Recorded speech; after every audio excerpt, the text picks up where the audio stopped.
Hello everyone and welcome back to my channel. In case you're new here, my name is Laura. I am a PhD student of comparative literature in Germany, and on this channel I talk about classic literature especially, and at the moment about Gothic and romantic stories.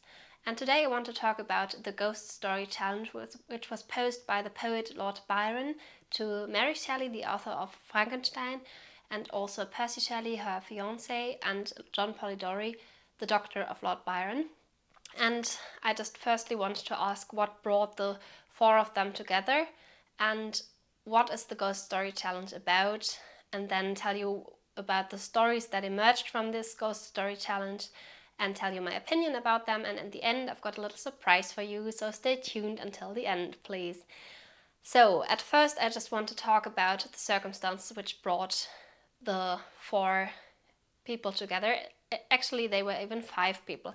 It was 1816, the year that went down into history as the year without a summer, because it was so cold and rainy and dark all the time. And the reason for that was the eruption of the volcano Mount Tambora in Indonesia, which caused the temperatures to drop all over Europe, and it also caused famines and natural catastrophes, and everyone felt the coldness that came along with that volcanic eruption, although it was way over there in Indonesia.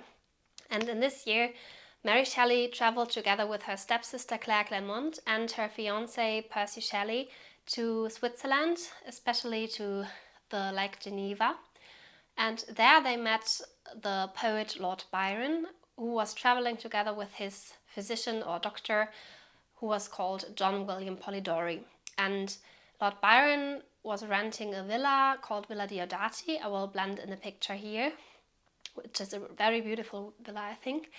And they were inviting Mary Shelley, Percy Shelley and Claire Clairmont. And Claire Clairmont was also having an affair with Lord Byron before, and she wanted to reawaken that.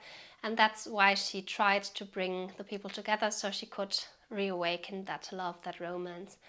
And it was a very dark and gloomy summer, and I just want to read some passages from the introduction of the 1831 version of Frankenstein, to which Mary Shelley wrote down, so you get an impression of the circumstances surrounding all the things happening, and which I'm going to tell you about. In the summer of 1816 we visited Switzerland and became the neighbours of Lord Byron. At first we spent our pleasant hours on the lake or wandering on its shores, she writes. So they were just enjoying their time, and Lord Byron was the only one of them who was writing stories, or writing a canto actually, it's called Childe Harold, and he was the only one who put thoughts on paper, Mary Shelley says. And then she says, but it proved a wet, ungenial summer, and incessant rain often confined us for days to the house. Some volumes of ghost stories, translated from the German into French, fell into our hands. So now the setting is here. We've got these 5 people actually, because Claire Clairmont is also there, but she doesn't write. And they're at the Villa Diodati. It's a very stormy, cloudy, dark, gloomy night, and thunder and lightning around them. And they have got this collection of ghost stories that's actually called Fantasmagoriana. I will blend in a picture of them here as well. And it's actually a collection of German ghost stories that were translated into French, and they've got the French version. We don't know who the French translator is, but I can tell you a little bit about the stories themselves. So it's a collection of 8 stories by, I think, 4 different authors. The most stories are by Friedrich August Schulze, this guy here, and he wrote under the pen name Friedrich Laun, so that you don't get confused, and the others are from Johann August Apel. And I think the 2 of them together actually published a few volumes of ghost stories, but there's 2 other guys, and the collection is made up of 8 stories, but Mary Shelley refers to 2 of them when she reflects on her writing of Frankenstein. And I want to firstly talk about the Totenbraut, which in English would be called the Death Bride, and what Mary Shelley says about that. She says, there was the history of the inconstant lover who, when he thought to clasp the bride to whom he had pledged his vows, found himself in the arms of the pale ghost of her whom he had deserted. And this is very interesting because actually in a scene in Frankenstein, if you have read the novel, Victor Frankenstein fears that the monster is going to kill his bride, because the monster threatened him that he was going to kill everybody around him he's loving, in case he doesn't give him like a companion, like a female companion, or create a female companion for him. And then he has this vision of the dead bride, and I think actually this element is to be found in Frankenstein. So that's as much as the influence as you can see, as it's actually getting into the story of Frankenstein. So the other story she's talking about is the portrait of the ancestors, or in German would be called Die Bilder der Ahnen, and it is a tale of the sinful founder of his race, whose miserable doom it was to bestow the kiss of death on all the younger sons of his fated house, just when they reached age of promise. I won't get into detail because the video would be way too long if I did that, but if you're interested in this collection, I think there's definitely an English version, and also I found the German version, but I think there must also be the French version somewhere in case you are interested in reading those stories. I read, I think, 3 or 4 of them, and I think they are worth a read if you like ghost stories. It was not like, if you're used to modern horror stories, it's not like the most shocking or exciting thing you can read, but it's a nice collection, I think. And I want to get back to the ghost story challenge that Lord Byron posed in the night when they were reading the Fantasmagoriana. We'll each write a ghost story, said Lord Byron, and his proposition was acceded to, writes Mary Shelley. There were 4 of us. The noble author began a tale, a fragment of which he printed at the end of his poem of Mazeppa. Shelley, more apt to embody ideas and sentiments into the radiance of brilliant imagery, commended one founded on the experiences of his early life. Poor Polidori had some terrible idea about a skull-headed lady who was so punished for peeping through a keyhole. What to see I forgot. Something very shocking and wrong, of course, she writes. So you've got these different approaches to the ghost story challenge, because Lord Byron, he goes there and says, let's each write a ghost story. And then especially he and John William Polidori, they sit down and they already start writing. About the part of Percy Shelley, I'm not sure actually. I know they discussed a lot about different concepts, also like the idea of reawakening a corpse, a dead body, which later inspired Mary Shelley to write Frankenstein. But I haven't found any information about the story that Percy Shelley wrote, so if you know something about that, please leave it down in the comments below, because I would be really interested. And then, so we've got the story of Lord Byron. I will talk about that in a second. We've got the story of John Polidori, but what about Mary Shelley? Did she write something? What did she write? She said, I busied myself to think of a story to rival those which had excited us to this task, one which would speak to the mysterious fears of our nature and awaken thrilling horror, one to make the reader dread to look round, to curdle the blood and quicken the beatings of the heart. If I did not accomplish these things, my ghost story would be unworthy of its name. I thought and pondered. Vainly. I felt that blank incapability of invention which is the greatest misery of authorship, when dull nothing replies to our anxious invocations. Have you thought of a story? I was asked each morning, and each morning I was forced to reply with a mortifying negative. So actually Mary Shelley was struggling for a few days and nights, thinking about a story, what could she write, and then just by listening to all the conversations, especially between Percy Shelley and Lord Byron, after a few days I think she was inspired to write Frankenstein, and she was lying awake and she's having like a nightmare, like a fever dream in a way even, where she sees this monster and she just comes up with the story.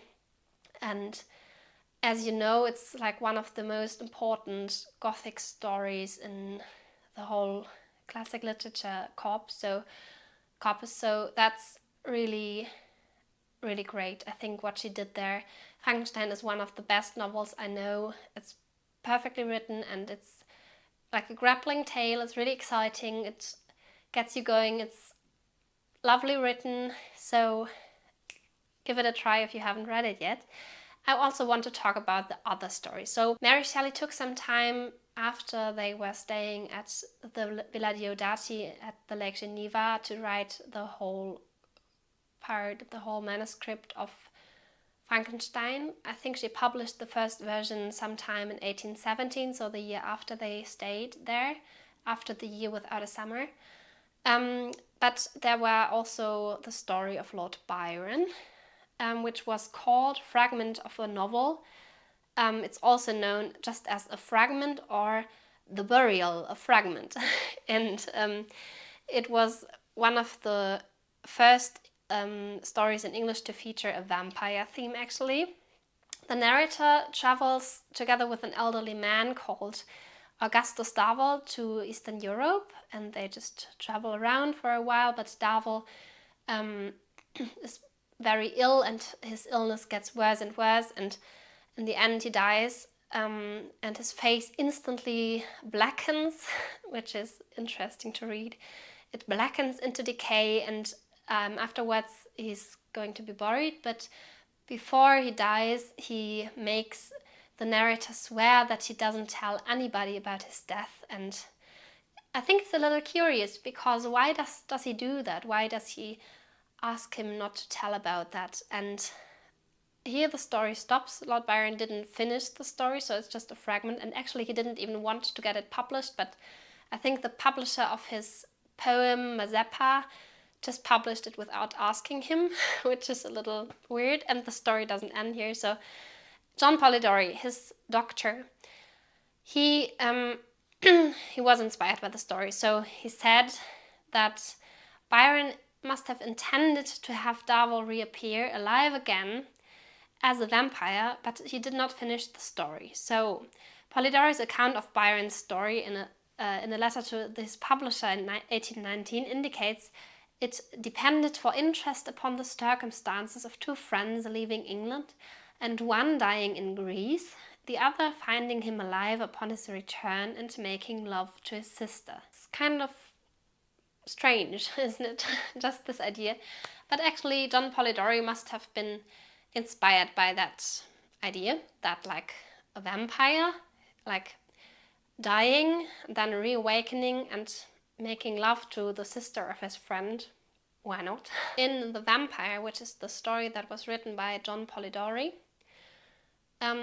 this whole idea is crafted into a whole story. So it's about a young man called Aubrey who meets a mysterious man called Lord Ruthven at a social event, and this Lord Ruthven comes to London, and after briefly getting to know him, they travel together to Eastern Europe as well. So first they travel to Italy, but then there's a weird thing is happening. So he learns that Ruthven has seduced the daughter of a mutual acquaintance, and he doesn't really trust him anymore, so he travels alone to Greece, where he falls in love with the daughter of the innkeeper of the inn where he's staying, and she's called Jante, and she's always telling him about all the vampire stories, and he doesn't really believe it, but she's like, oh, they are real and you have to believe them.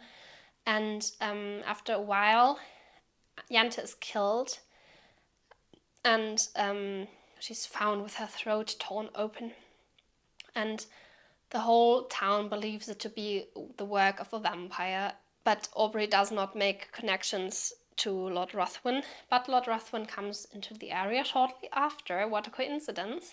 And they just rekindle their friendship, and they travel again together. But then they're attacked by a group of bandits when Lord Ruthven gets wounded so badly that he's about to die. And when he's about to die, he makes Aubrey swear. What do you think does he make him swear? Yes, of course, that he doesn't tell anyone about his death for 1 year and a day. So Aubrey actually gives into that, and he says, okay, I will swear not to do that. And when he gets back to London after the travels, he actually meets Lord Ruthven under another name, and he's really freaking out a little. He's really surprised, and Lord Ruthven reminds him of the deal, like the oath that he swore that he cannot tell about his death to anyone, so he doesn't. And actually he is into contact with the sister of Aubrey, and he's even planning to marry her. And that's like the peak. I don't want to spoil the ending, although you can probably already imagine what's going to happen. So that's The Vampyre, the story by John William Polidori. It was published in 1819, and it was completely based on the story of Lord Byron, and even published under the name of Lord Byron. It was attributed to him several times when it got published, and both Lord Byron and John Polidori were really upset and annoyed by that, because they were always saying, no, it's the other way around. I am the writer of The Vampyre and he's the writer of the Fragment. And yeah, well, here you've got all the stories that emerged, and actually I just wanted to talk about what I liked about them. So I think when you're reading Lord Byron's Fragment, you feel like it's actually just a fragment. It feels a little bit like it's been written and never looked at again. So it's not horrible, but it's not really nice to read. It doesn't even take more than like 15 minutes, I think. So if you're interested, you can find it online. The Vampyre actually is a nice vampire story. I think it's also not very long, and also quite atmospheric, I think. So if you're interested in that, it's nice as well. As I said, I don't know about the writings of Percy Shelley, but Mary Shelley's Frankenstein definitely is one of the best novels I know. It's perfectly readable, and it's also a perfect fit for November or December, because when it's getting so dark and gloomy outside, it's great. So I can really recommend that. I won't go into depth on that, because I think it has been talked about so much that it's just really not necessary, although I love the novel and I could talk about it for hours on end. So yeah, please let me know whether you know the stories and whether you enjoy them. Also the Fantasmagoriana, if you want to check them out, I think they're also worth having a look at. And now to come to the end of the video and my little surprise or idea. The idea would be to start my own ghost story challenge. So in case you were wondering how to write a ghost story, should I write a ghost story myself someday? Here's your chance. Why not write a ghost story? Just a short one, whatever you like, and send it to me via email. You can find my email on my YouTube account when you're just clicking on my channel and the profile. And I will read through the stories that you send me, and the best story will be read out loud on YouTube. If that's something you're interested in, I'd love to read your stories. This is your chance. My letterbox is open.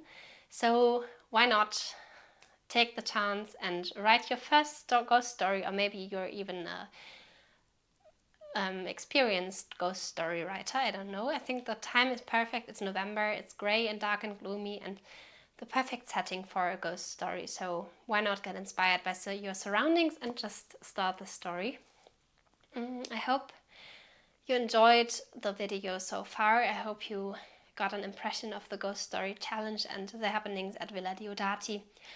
And I wanted to fill you in with some information about all the stories that emerge that aren't talked about so much, because everyone knows Frankenstein and loves Frankenstein, but nobody really talks about The Vampyre by John Polidori and about the Fragment of Lord Byron.